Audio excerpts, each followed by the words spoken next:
So we're at my laptop. Since my comms battery is bad in my laptop, I had to boot it up and change the network settings. But when you do either use your laptop or your desktop, you're going to have to get in your BIOS and change your boot to network first, because it makes it easier, so you don't have to keep at 12 every time you want to get into network boot. And the restarts are easier too on the computer. And this should automatically go right into network, and it will. And it'll load DHCP and look for my server, which is the router's IP, so it should find it, and it did. And by program on that server it says F12, but I didn't hit it quick enough, so let's do this again real quick.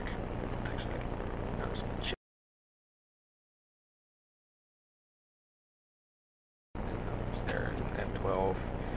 Now this should get into the booting part of this, and if I jump back over to the other screen here while this is going, I'll show you what it's doing on the server.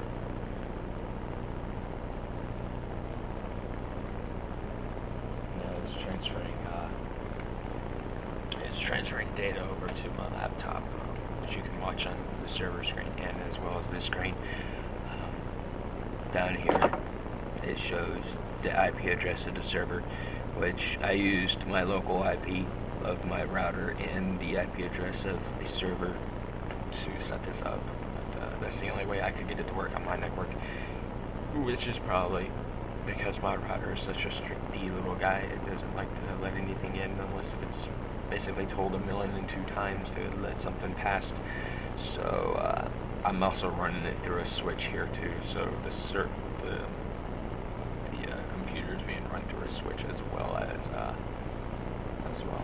through the router to the back of my desktop to a virtual machine. So the virtual machine, I use the virtual machine because I didn't want to have to deal with firewalls on my Windows 7, because Windows 7 is a very firewall happy kind of operating system. So this takes a little bit of time, so I'm going to go ahead and speed up the audio or the video through this part.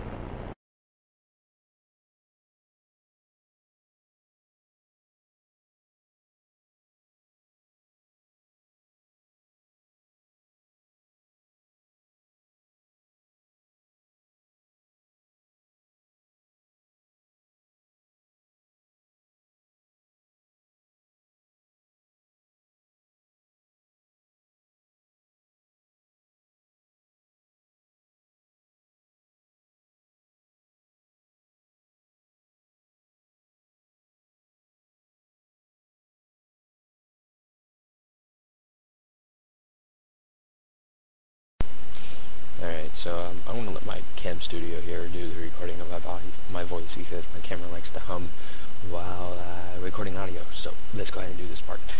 The command for this, will be down in the video description, or if you're watching this on the site, it'll be below the video, and a link. I'll put a link to another page. So all you have to do is just click on that, and it'll bring up how to set this first part up, and it'll show this in there. So let's go ahead and do net use, and Y drive is just the letter of the drive that you're giving to, when you're giving the map to drive, this letter. And then you just type the IP address out of the server if you're using a server, or the Windows machine that you're using. If you're using Windows XP, remember you gotta clean the firewalls and let the firewall be down for this portion of the video. I use D as my share, so that's the share. Now if you're using a server, it's home or whatever your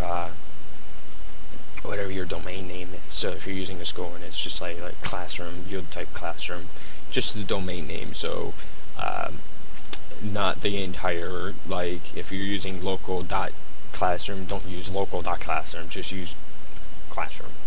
And that's what I'm doing here. And then administrator, or the account that is currently logged in that you're hosting, or you're currently running the program on. So I'm using, administrator on my server as the login user, and then the password course you can't see that. Now the command completes successfully.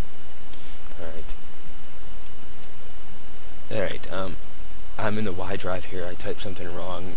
It's set up, not start. So setup would be what we want to do. Once you hit enter, it should go to your drive here and start your Windows 7, which it did. So if you watch my top CD drive there, they call it DVD. When I click on next over here, I click on next and install now, and there you go.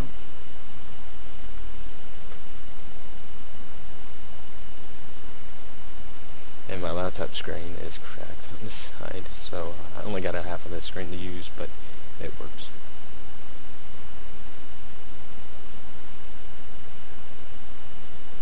And then you just go through your Windows installation like normal. Pretty straightforward. This operating system used to have Vista on it. Yuck.